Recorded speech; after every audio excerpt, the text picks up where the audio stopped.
है, किस तरह देखते हैं इसको? मुझे उन IAS अफसर से नाराज़गी नहीं है। मुझे लगता है कि वह दया की पात्र हैं। अगर इस तरह की मानसिकता एक सीनियर IAS अफसर रखता है तो वह दया की पात्र है और उसको अपने बारे में ज़रूर साइकेट्रिक काउंसलिंग करानी चाहिए। जिस तरह से व्यवस्था है स्कूलों का, खास करके यह बहुत अफसोस की बात है। माननीय प्रधानमंत्री नरेंद्र भाई मोदी जी ने लाल किले से हर स्कूल में शौचालय का और बेटियों को हाइजीन मेंटेन रहे उसके लिए सैनिटरी पैड्स की बात कही थी। आज हिंदुस्तान के हर जन औषधि केंद्र में 2 रुपये में यह उपलब्ध है। मैं सभी से कहूँगा कि आप जन औषधि केंद्र से भी खरीदें। और शौचालय मेंटेन करना यह काम बिहार सरकार का है।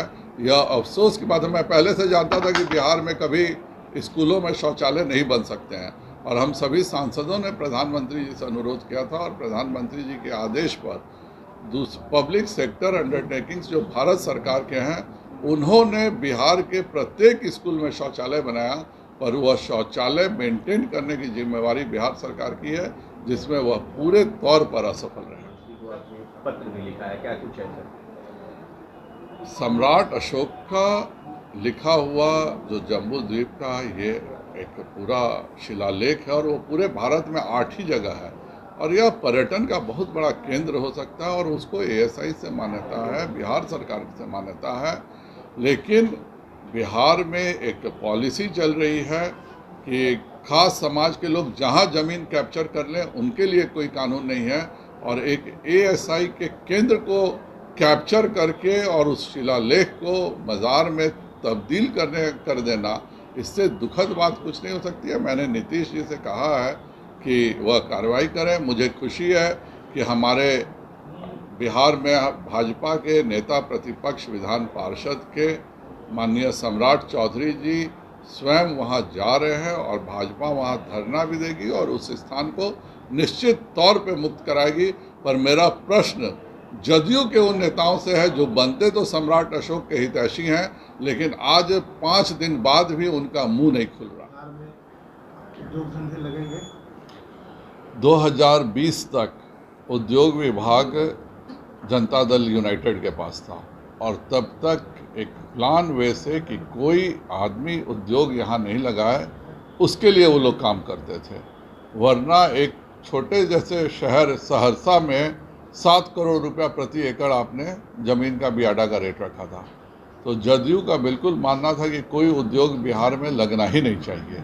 पहली बार 2020 में शाहनवाज हुसैन जी के नेतृत्व में हम लोगों ने उद्योग मंत्रालय भाजपा को मिला और वो मिलने के पश्चात हम लोगों ने एक इतिहास बनाने का काम किया कि 10 दिनों के भीतर बियाडा की ज़मीन अलॉट हो जा रही थी, पर्यावरण से NOC मिल जा रहा था, आपका श्रम से NOC मिल जा रहा था और एक बहुत काफ़ी उद्योग धंधे हम लोगों ने इस बीच में लगाए।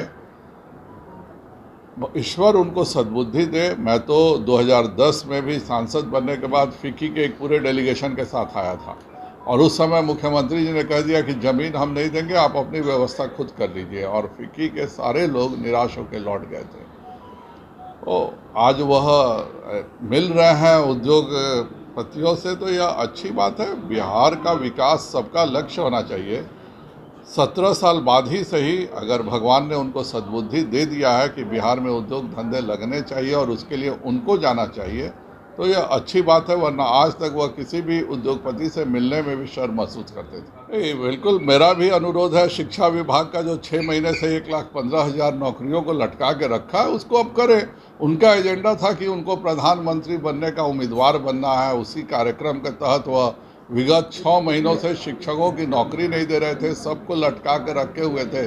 तो अब तो उनके जो मुंगेरी लाल के हसीन सपने हैं उस रास्ते में वो बढ़ चले हैं महागठबंधन में जा कर के। तो 1,15,000 शिक्षकों की नौकरियां दें। हम लोगों के साथ ऑलरेडी 2,34,000 नौकरियां फाइनल हो गई थी, जिनको इन्होंने एक साजिश के तहत रोक के रखा था। तो वो कम से कम वो जो 2,34,000 नौकरियां फाइनल हो गई थी NDA के तहत, उतनी तो नौकरियां दे दें। हाँ, उसके ऊपर अगर वह देंगे और 10 लाख का आंकड़ा वह पूरा करेंगे, बल्कि अब तो वह 20 लाख की बात कर रहे हैं।